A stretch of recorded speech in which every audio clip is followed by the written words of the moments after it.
We're good? Okay. Okay, well, again, I am Lydia Ulrich. I will be the moderator this evening. Thank you all for being here, and thank you to Fayetteville Public Library so much for hosting all of these forums for us. And thank you to Mr. Jim Petty for being here as well. Hopefully we can get this over and done with in a little under an hour so people can get back out before the next band of storms hit.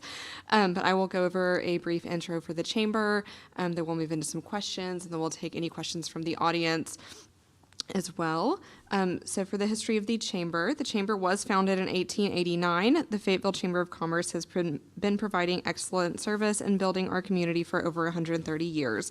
At nearly 1,200 members, the Fayetteville Chamber is one of the largest in the state of Arkansas, with members ranging from single-owner home-based businesses to large-scale employers such as the University of Arkansas. The Fayetteville Chamber's mission is to serve as the leader and advocate for members and to promote strong business climate and facilitate positive community interaction and continued economic development to enhance the quality of life for all residents. The purpose of these candidate forums is to open a dialogue between political candidates running for office and the voters of Fayetteville. We believe that by providing an opportunity for candidates to share their vision for the future of Fayetteville, we will help the community become more informed and involve voters. The forum will last about an hour, maybe a little under. Each candidate, or in this case, Mr. Petty, we will give an opening statement and a closing statement, and about 3 minutes per each question to respond, with no rebuttal from anyone. And I will keep time. I can give you a warning for each question. And then first we will move to opening statements. So, Mr. Petty, the floor is yours. All right, thank you. So again, my name is Jim Petty, and I am a resident of Van Buren, Arkansas. I am a candidate for the Republican primary, which in this case, there are no general election candidates, and so whoever wins the primary will be the winner. But I am a Republican candidate for Senate District 29, which encompasses essentially every square inch of Crawford County and the southern portion, more rural portion of Washington County. It includes Evansville over on the Oklahoma side of the state here, and then it includes Winslow, West Fork, Greenland, and the eastern portion, Goshen and Elkins. And it's about 90,000 people.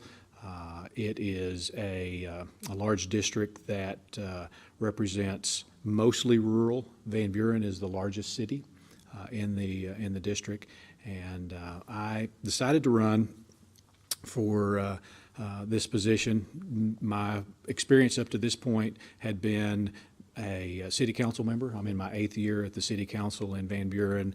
A friend of mine ran for mayor. Said he needed good city council members. I won. He didn't. So I've been on the city council, enjoy giving back to my community in that regard. And one day was with my granddaughter, who's soon be 2, and just was thinking about and listening to what was on TV, and just felt like I wanted to do what I could to maybe make this place just a little bit better for her to grow up in. And so I felt like I still had energy and could use my experiences to maybe to make things just a little better for her and the rest of the community. I am a CPA. Keep my license active. I am not on the public side. I'm a small business owner. We have our offices there in Van Buren. We do real estate development all over the state. And including Northwest Arkansas, and I have been involved with the Chamber. Thank you for allowing us forum. I have been on the board at the Chamber. I served 8 or 9 years in our local Chamber. I've served statewide for the Arkansas Society of CPAs. I have served on the community boards like the Boys and Girls Club. I'm very active in the Boys and Girls Club board there locally, statewide, as well as a regional board.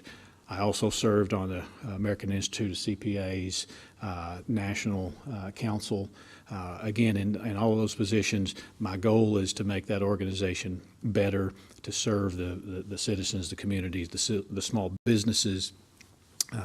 my passion is really the kids. Probably the only person that could have convinced me to run was looking at that sweet little precious grandbaby and thinking about the world that she has to grow up in. And so serving on the Boys and Girls Club, serving the Education Foundation, serving the community, to me, I'm not a politician. I hate these things. I'd rather talk about how I can help you, what your needs are, what you need help with, than to talk about me. And so once I'm elected, that's my goal between now and January with the first full session. I'm going to go back out and say, all right, whether you voted for me or not, I am your senator. Now let's talk about you. You talked about me, but let's talk about you, what's important to you. And so that's what I want to do. And it's just an extension of continuing my community service, not politics. There's really not much in Little Rock that I need. I've got my business, I've got my family. My lovely wife is here tonight.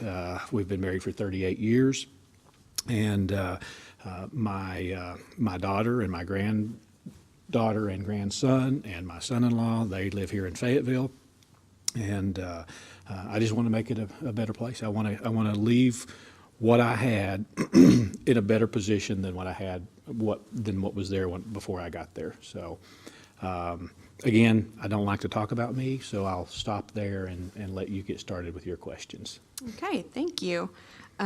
So first question, describe your experience working within your community and what is your leadership style? So I am a collaborator. I have worked in the community, as I mentioned, on our Chamber of Commerce board. That entailed many things. One, searching for an executive director for a period of time, community initiatives. We've had a huge focus on our downtown revitalization, as do a lot of these communities that are in the district. And so I've spent a lot of time on those initiatives. And I feel like that my leadership style is such that I try to bring people together and get them excited about whatever the cause is. Again, Boys and Girls Clubs is a passion of mine because I know the difference it makes in the lives of those kids. And so I try to show the excitement and the enthusiasm and the leadership that gets people behind that cause as well. And when we need to make hard decisions, then people are willing to help with that. When we need to raise a certain amount of money, people will help with that. My leadership style and in the world of politics, people get categorized as establishment or otherwise. I've been to Little Rock on behalf of the Boys and Girls Clubs, on behalf of the cities, on behalf of the organizations that I've served, trying to get things done. As a CPA, very nonpartisan, but I was all over the state, meeting with the CPA firms, and they represent obviously small businesses, and so was able to spend time with them, hearing what they see from rural Arkansas to big city Arkansas, and so I want to be a listener. I feel like I'm a listener. It's important to me to know what is important in your life, and so the fact that I have relationships with the elected officials, they are a representative, and so the fact that I have a relationship, to me, even though in sometimes in politics that's viewed as a negative, I view it as almost a badge of honor because I've been representing my people, my organizations in Little Rock. And in doing so, being the voice for those people, which is exactly what I will do as the senator for District 29. Okay, thank you. What do you believe to be the largest challenge facing your district in the next 2 years? The largest issue in the next 2 years is probably how we can get relief to the small businesses, whether that be reduction of the personal income tax.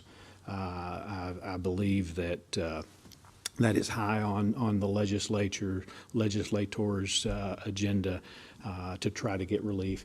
I think regulatory relief in areas of small business is something that we always talk about, but I want to make that a priority so small businesses can flourish. So individual taxpayers who are the business, the backbone behind that business, they can flourish. They can have the capital necessary to grow their businesses or possibly, expand their operations. And so I think the area of tax relief and the area of regulatory relief would be my, top priorities.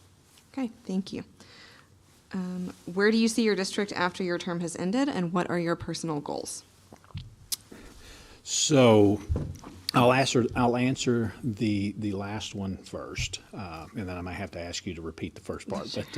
But I have no agenda. My conversation with leadership in the community was around, it looks like with redistricting, Crawford County for the first time in many, many years is going to have a voice in the upper chamber. Who are we going to get? And it's, well, here's a list of, this person or that person. We would go to talk and we would visit, and we kept coming up, empty-handed. And so we get together one day and it's, well, Jim, what about you? You have your own business. Can you not do it? I think you can do it, Jim. And then it was immediately no. I can't, no. And then I started thinking about that moment with my granddaughter and thinking, I've still got, air in my lungs, and I've still got energy. Maybe I can step in and show the community that normal business owners, regular gentlemen, can be elected, and they can serve, and they can still have their family, and they can still have their business, and they can be about the people's business and not be a politician. So when I leave, I'm sure I'll be labeled as a politician, but if I had a goal, it would be that people would remember me as a normal businessman that happened to serve in politics. And so that would be a long-winded answer to your second part, but the first part, would you repeat that for me? Sure. While I get a drink? Where do you see your district after your term has ended?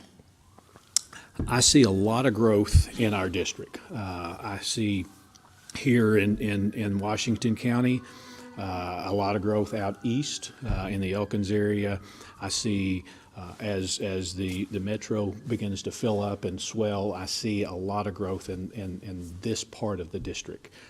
It will be the district for 10 years. Right now, it's about 30% of the district. I see that shifting in the next, well, not 2 years, but I see that shifting in the next, 5 to 10 years as growth up here continues to move in different directions. So I can see this district growing more with this end of the district as opposed to the other. But there are a lot of priorities, a lot of initiatives out in the district out down south in Van Buren. We've got a proposed port. As we were talking before, we've got another bridge coming in for I-49, which will be good for everyone down there as well as up here. So I see a lot of positive things, infrastructure-related matters, growth, both residential type housing and population, but also infrastructure and business growth. So I see that in the next 2 to 4 years. Okay, thank you. What kind of economic development projects do you hope that your district will take on in the next year? So the port in Van Buren has been on the radar screen for a long time, and that looks like it has good momentum. The expansion of 49 and the bridge, which we all know where the 49 is headed, that has momentum as well. And so those are the largest two potential economic boost to not, even though the bridge and the port is down there, I see that helping all of the district and all of Northwest Arkansas and all of Arkansas. But those are two very large. There's some smaller ones that are, to me, just as important. I grew up in a small town about the size of Elkins before it was, fast-growing Elkins, Mountainburg. It's a rural community, and they've got a group of an area of town, a group of people that is about 500 or so people, 600 people, that they have access to high-speed internet, but they have no running water. They get their water from the water supply downtown with the big agriculture plastic tubs. And so working with them, they've got a lot of momentum. They still have some gaps to fill, and so that's a smaller example of economic development, which would be huge to a community like that, and the future for that community. So those are two or three just real quick that I could see. A lot of positives in this part of the district as well. Elkins, a lot of growth in the Elkins area, and I want to be a part of helping them. In talking with a few folks, just like a lot of cities, they have infrastructure weaknesses, I'll call it right now, that they need to become priorities, and I want to help them with that. So a lot of areas that, and I want to, like I said, I want to listen, I want to hear, I want to take notes, so when I go to Little Rock, I got my notebook. Okay, thank you. This will actually be my last question, and then we'll see if there's any questions from the audience before closing statements. Describe your plans on communicating important issues with the residents of your district. So I've had a lot of people, most of which, I would say all of which, ask me, so what are you going to promise us? You're a politician, what are you going to promise us? And my answer is this: I promise to be present, I promise to be visible, and I promise to listen. I've been around long enough to know that there are going to be tough decisions that are made, and lots of good legislation, lots of good causes, but more often than not, half of the people are going to be happy, half of the people are not. And so what I'm promising to my constituents is that I will be there, I will be visible, and I will listen. And so I really want to be their ears. As far as communication goes, my personal cell phone is out there. I transact business when I'm not doing legislation. I transact business all over the district, all over Arkansas, and so I'm going to be here, visible anyway. And then in terms of availability, during session or whatever, there are means in which you can contact us. But I'm going to have my personal assistant that will be able to run me down with the secret red phone when there's pressing issues and stuff. And what I do in my business, I've got a great team and I've got a great partner, and what I do with my business, I can do anywhere via laptop, and all of my workload carries around in my laptop, and so I can be present and I can be available, but I'm going to do all I can in terms of being physically present, just because of the nature of what I do. But in session, that's not quite as easy, and so I want to have other options like my at the office, my assistant available, and then multiple methods of reaching me during session, and just basically try to be available. Okay, thank you. We'll see if there's any questions from the audience, and then we'll go to your closing statement. Okay. So, does anyone have any questions? Jim, I asked this question of all the candidates that have appeared in these forums, and we thank you very much for being willing to run for office and offer yourself for public office. And we thank you very much for being here tonight. And as Lydia mentioned, this is being broadcast live and it's being recorded. And so voters in this district will be able to go back and review this or see it for the first time at their leisure if they want to. And we appreciate you making that a possibility. The question is, in a group of 100 House members and 35 senators, so you're in that body of 35 senators, and there's a pretty big turnover there. And you now have all the competing interests of the Delta and South Arkansas, Central Arkansas, and the population center around Little Rock and the cities they're in. And everybody's got an interest. And so for legislators to succeed, they have to build coalitions. Have you given any thought about how you would try to build a coalition around the things that you're hoping for all the communities in District 29, and how you would, and if there are coalitions that you become aware of, are there going to be any of their particular interest, and have you had any time to think about any of those things? So that's a great question, and I'll answer it first by saying this. To me, everything in life is about relationships, and when I fresh out of college and knew nothing, I went to work for a CPA firm and had some really good guidance, and they encouraged establishing your relationships and establishing your network. And so while it didn't make sense to me, my boss was telling me I needed to do it. And so I started volunteering at the Boys and Girls Club, and I started volunteering at the Arkansas Society of CPAs. And so I started doing things. And then as I, matured and gained experience, I saw, well, you know what?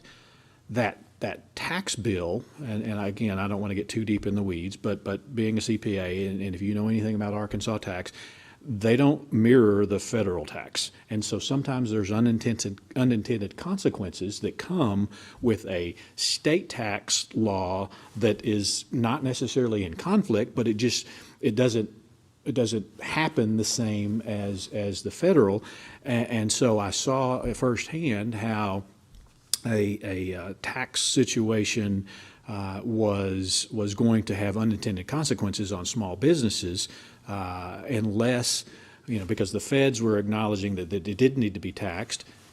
Arkansas just hadn't thought about it. And so through my network, through my coalition of my CPA friends, we have liaison, Arkansas Society has liaison with the DFNA and the IRS. And so we had a few conversations, and the director or the lead on that was able to say, I see that.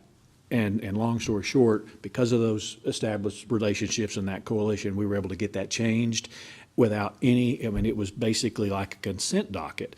Nobody was trying to cheat or anything. It was just unintended consequence of ignoring what the feds were doing and how it might affect the state. And so I got to see firsthand, and then it was able to, well, okay, that works. I see now why it's important to have those relationships. And so consequently, because of being involved on the state level for the Arkansas Society of CPAs, I have established relationships. I've served in leadership roles. People know me because of my business.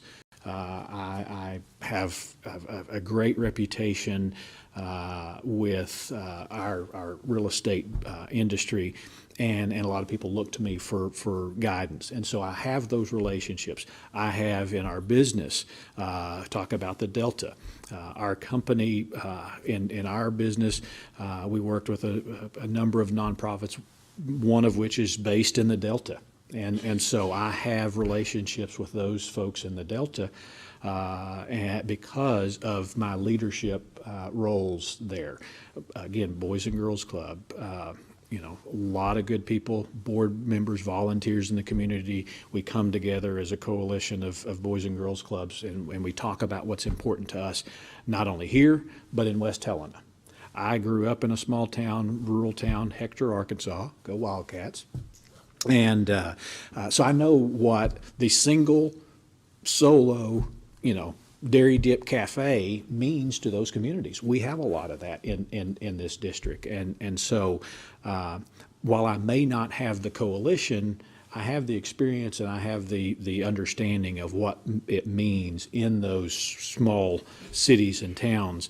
And so while I may have a larger network than most, simply because, one, I'm old, but two, because of my previous leadership in Chamber and Boys and Girls Club and Arkansas Society and American Institute of CPAs, and I've been willing to step up and serve in those. So I have that, but I also have the firsthand experiences doing what we do. We have property in West Helena. We have a housing development in West Helena, and that housing development in West Helena means more to them than, and I know the folks that specialize real estate, and they do a great job. But I promise you, the housing that we provided in West Helena means more to them than the housing for the Walmart vendor. And so I have that somewhat empathy with that. And even though we may not have that relationship with them yet, I feel like that I can establish those relationships and maybe even know somebody that I didn't know was in that position or that position. So does that answer? Is that okay? Thank you. Does anyone else have any other questions? Do you have anybody online? Anyone? I'm sorry. Anybody online? I am not sure. I'm not on there, and I can't see him. But and I know in all the others we've had people online joining. Okay, well, I'm going to go ahead and take the opportunity now then. At the forum last night, they talked about infrastructure being a bottleneck, particularly sewer and water. Now, that was more southwestern Washington County, and correct me if I'm wrong, but this you included stuff. What kind of infrastructure is needed for the type of growth you expect to come in there? I mean, just all kinds, or have one serious need in particular? So I think you've got, yes, all kinds, and I know that's kind of the cop-out answer, but it's true. In Van Buren, it's an old western town. It was actually established before Fort Smith, across the river. And so we've got aging infrastructure. We've got water and sewer and streets, but it's aging. And so you've got those issues, and what the role as a city council member in addressing those is going to be obviously different than what the state role is. But you have those types of infrastructure. You've got growth types of infrastructure like you're experiencing in Elkins, and then you've got lack of growth, if you will, type of infrastructure like I'm talking about in Mountainburg, where they have the high-speed internet, but they don't have running water. And then you've got the really big, fancy, if you will, economic development projects that are truly infrastructure, like the I-49 extension and the bridge associated with that, and then the port. All of those have tremendous opportunity to really help the economic development of all of the state, but certainly the areas that they go by. And so I think it's a mixed bag, but each area definitely has infrastructure, growth related or lack of growth related or otherwise. Thank you. Association for CPAs, where I learned that there is not a single CPA in either house, either chamber in the state legislature. And I knew that too. I didn't bring that up. I knew that too. And I asked some folks that one time, and they said, "Well, Jim, think about it. Legislation." And I've been out of public accounting for. I got out in 1991. But anyway, think about. The session is basically the same time as tax season, and so a lot of I gave them I was a little bit aggravated because I was on the dark side, not in public accounting, but still maintained my license, as do a lot. And they said, just remember, it's tax season. But you're right. There is actually one other that has a license, but it was on inactive. They don't keep it. Not me. I figure I worked hard enough to pass that test. I'm not about to let that thing go bad, so I'm keeping that thing active. Plus, it helps me from a professional standpoint to keep up with things that are affecting my business, the nonprofits that I serve on, and now the communities that I'm going to serve. Okay, thank you. Anybody else have any questions? Okay, Jim, we will go to you for a closing statement. All right. So my closing statement is simply this. I have been a community servant. I have served in leadership role in essentially every position every organization that I've served. And I feel like that I've got the leadership skills. I've got the leadership experience. I have the personality. I have the relationships, and I feel like from a leadership perspective, I'm the most qualified individual in this race. And I've proven to the district that I've served not as a politician, but I've been to Little Rock on behalf of the city. I've been to Little Rock on behalf of the Boys and Girls Clubs. I've made calls on behalf of those already, and I didn't have anything to gain. I was doing that because I represented them in whatever capacity, leadership or otherwise. Same thing on the American Institute of CPAs. I was the Arkansas, one of the 2 Arkansas representatives to the 400,000 member American Institute of CPAs. I have those relationships and use those relationships at the time to be the voice. And so I have no agenda other than to make my district a better place for everyone, including the young that don't, or those that don't have a voice, starting with my granddaughter, little Penelope Jane. But I feel like I've got the experience. I feel like I have no agenda.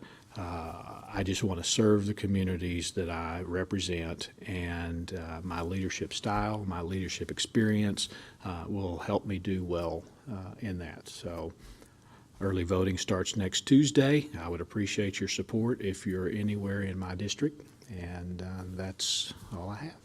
Okay, thank you. And thank you again so much for coming. And thank you to all of you who are here and to those who are watching live. And best of luck to you on your campaign. Thank you. Everybody get home safely before the next round of storms comes. Thank you. And thank you to the Fayetteville Library and to the Chamber for this opportunity. Yes, absolutely.